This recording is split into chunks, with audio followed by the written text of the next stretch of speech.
Pape Makhtar am na loo xam ne le régime de Macky Sall quand même depuis 2012 le constat c'était que cette région-là tout était devenu calme wala quasiment calme l'État a consenti d'énormes investissements en Casamance ça duñ ko wax lu bari mais muy régime Diouf muy régime Wade rawatina bu Macky Sall bi investir nañ fa lu bëree bëri ba les villages même ñu abandonné woon nit ñi commencé di ñibbisi et tout ñu jékki-jékki on vit cette crise là maa ngi koy wax Pape Sané keroog ne ko man yaakaaroon naa c'est juste un incident malgré que am nañu ci ñàkk seen bakkan et tout et que certainement on va dépasser ça rapidement mais là bu ñu gisee li Salif Sadio jël la parole wax sur les zones de RFI accuser la CEDEAO ak leen rek leen tu te dis que mais attends est-ce qu'on n'est pas parti pour beneen affaire. Moustapha lu ne sama xel sañu ma ko wax ci télé bi. parce que bu ko wax de kon xam naa ni bu ko wax de kon xam naa ni duñ parce que dama bëgg a ñibbi sama kër en toute tranquillité. mais c'est ça mais dafa am aussi ay mbir yoo xamante ne ay coïncidences yu trouble la parce que bu ñu jëlee par exemple Ousmane Sonko bañ koy waaj a arrêté laata ñu koy accuser si lañ doon mener ay offensives fële sa Ziguinchor te bizarrement période boobu noonu déggatuñu woon sax waxu rebelle. bu ñu jëlee janvier aussi nee nañ ñu fan yee passé jàpp nañ fi conteneur boo xamante ne ay armes la def ay munitions. fii ci port de Dakar nee nañ Italie la jógee ba tey enquête kenn xamul fu mu mujj. donc tey jii aussi Ousmane Sonko nekk maire de Ziguinchor. Subitement rek ñu déggaat ay coow foofu dina xaw a jaaxal ñu bëri. c'est des questions que les gens se posent. et puis RFI bi nga xamante ne moo doon questionné fan yi passé Macky Sall. bu demee jox rebelle yi kàddu. Il y a se poser des questions il y a se poser des questions et les gens ne sont pas bêtes gis nga dafa am loo xamante ni menace la directement ci la France mooy yenn homme politique yi nga xamante ni dañ commencé wane benn ascension bu fulgurante ñoom peut-être seen wala falu ci réew mi du leen arrangé donc dinañ def par tous les moyens parce que am na loo xamante ni yàgg nañ koy dégg. ku mel ni Ousmane Sonko yàgg nañ koy jël di ko naan sax. xalaat rek lay jëriñ. waaw mais loolu kese la. yàgg nañuy jël Ousmane Sonko di ko naan yow di ko catégoriser di ko naan rebelle nga ak MFDC nga bokk. Guy Marius Sagna moo ci mujj. voilà donc dafa am yoo xamante ni. waaw Pape Sané bon. Pape Sané boo dee rebelle yow awal laa lay boole. waaw non bàyyi naan nga kii ko xam naa da nga koy gérer kooku du ko baax yàgg moom mais pour dire que ni quelque part dafa am yu bëri yoo xamante ni c'est tellement sensible et puis sax déggoon nañ ko sax benn journaliste def fi article ni way pourquoi ñi nga xamante ni ay ministre nañ nekk ay Joola wala nekk ay sudiste pourquoi condamné wuñu affaire Sonko parce que ñoom aussi ay sudiste nañ di wax ay mbir yoo xamante ni dangereux la te pourtant bu ko keneen waxoon ci Sénégal bi mais amaana peut-être yaa ngi ci kaso bi dara fekk ko si kenn toppewu ko dara nit dem na ba biir Casamance ni on a reproché même au ministre de la République d'être trop gentil avec Sonko. mais gis nga waaw mais évidemment gis nga daal dafa am yoo xamante ni Moustapha man je pense que ni tombewul comme par enchantement. gëwuma loolu ni saa waaye dafa falu rek affaire yi ñëwandoo et puis ñu koy jéem a pousser pour mu jël la parole man je me dis sax attends Ousmane Sonko wax si moom bu si waxee day tax mu daj c'est-à-dire moom. falu ñu ko mooy président. waaw mel ni mooy président foofu c'est-à-dire ñoom ñi ngi koy pousser sax pour que mu wax bu waxee ñu ne voilà li ñu doon wax a ngi nii manifester na intérêt wu. donc d'accord en fait pour yow amul benn obligation. mais président de la République bi nga xamante ni moom mooy xaw ma lu mu tudd gardien de la constitution. chef suprême des armées moom armée boobu mu jiite am na ci ay otages yu ñu téye ci moom armée bi boobu mu jiite am na si ñu rey ki ci war a wax doomu ni opposant bi nga xamante ni mairie dañ ko dégg mairie collectivité locale yaakaar naa ci compétence transférée armée bokku ci donc dafa am yoo xamante ak sécurité bokku ci dafa am yoo xamante ne vraiment di ko demander sax dafa mel ni dafa am loo koy bëgg tegal comme piège comme dëgg sax te il faut que ñu moytu loolu gis nga France seen intérêt nekkul ci yenn leadership yi di jug ci Afrique parce que gis nañu ni Mali ñàkk nañ ko. def nañ leen 1 mois boo xamante ni dañ leen embargo pratiquement yëguñu ko sax. Guinée ñàkk nañ ko Burkina boo moytuwul dinañ ko ñàkk ak feneen. Guinée Bissau bërki démb aussi.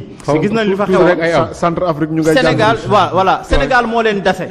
te Sénégal bi parewuñu pour bàyyi ko. dina leen jaral lu ne. absolument ak Côte d'Ivoire dina leen jaral lu ne. pour ñu créer instabilité mais sénégalais nañu yeewu xam ni kenn mënul xar Sénégal di ko def ay 2 pays yu kenn xam. loolu dépassé nañ ko heureusement comme Mame Birame a dit la dernière fois il a dit comme ça mais c'est intéressant nee na bu ñu demee ba Casamance seen doom dem ba war a yaakaar ne mën naa jiite réew ça veut dire que ni le problème est fini quoi. parle d'autre chose kan moo ñuy jox coupe d'Afrique. voilà Sadio Mané. ñan ñoo doon ak Aliou Cissé. ak Aliou Cissé kan moo doon góor dañu xool fii ay affaire de man pourtant maa ngi lay naan léegi Ismaïla Sarr.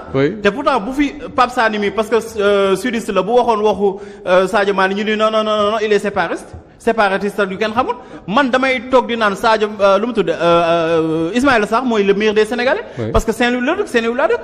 léegi lan moo tax man may revendiquer sama appartenance boobu. keneen bu ko defee ñun ko yow rebelle nga. c'est-à-dire il faut que ñu def attention te président bi mu jéem a fexe ba jàmm am gis nga looy wut lu dul jàmm ko gën. jàmm gën Awa Diop Ndiaye Assou ñu jeexal ak nos invités Awa. rapidement Moustapha xam nga man interrogation bi Pape Matar am Pape Sané mes témoins même interrogation bi laa am au lendemain des affaires ñu toog plateau édition du soir. ma ne ko ces attaques là pure coïncidence la après l'élection de Ousmane Sonko wala tombé rek moo waral ay gàpp. parce que lecture boobu laa ci mën a jàng. awa dogguma la bu ñu fàtte ne du temps de Diouf et un peu du temps de Wade.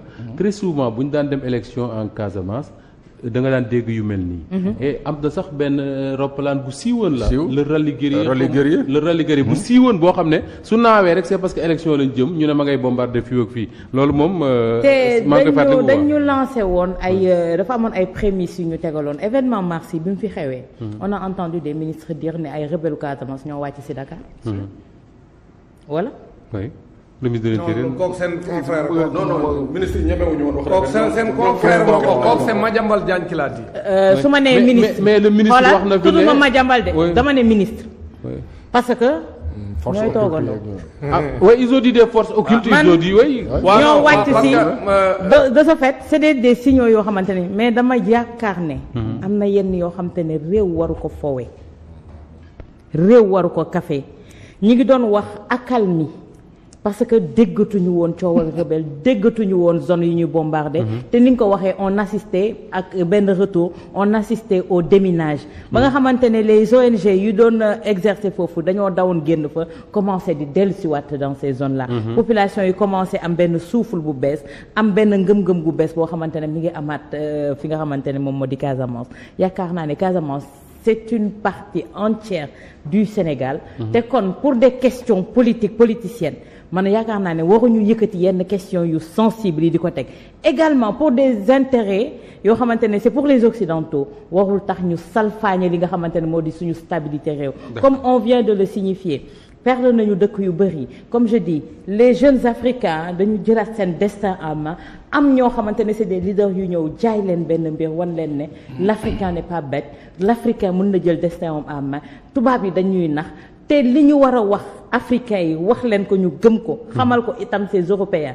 mooy ëllëgu àdduna bi Afrique la nekk eux ils l'ont compris moo tax ñuy jéem a di salfaañe mais peut-être que tey li ñu war a wax moo di nos dirigeants ne l'ont pas compris ñooñu ba léegi dañuy afka butéwu ñooñu ba léegi dañuy courber l'échine devant ces Français là war a gëmaat seen bopp xam ne ne ndaw yi léegi ñoom suñu gëmul seen bopp sax ndaw yi gëm nañu seen bopp et nos pays limitrophes foofu lay jeexalee nañu bàyyi di jàppal tant que ñi nga xamante ne ñoo di rebelles yi am na ci dëkk yoo xamante ne soo fa demee rebelles yi nii la ñuy doxantoo ñëw dugg fa jënd li ñuy jënd delluwaat ci biir dëkk ba te dañu yaakaar ne ce problème Casamance dañu yaakaar ne xaalis moo koy réglé yaa ngi koy wax depuis Diouf Wade ñaata malet moo fa dugg ñaata waxtaan la ñu Foundiougne dëw ak yi ni mel c'est pas l'argent qui va régler ce problème là ces gens là yi nga xamante ne xaalis moo leen yitteel jël bant bi di ko jaay moo leen yitteel du ñooñu ñooy régler le problème de la Casamance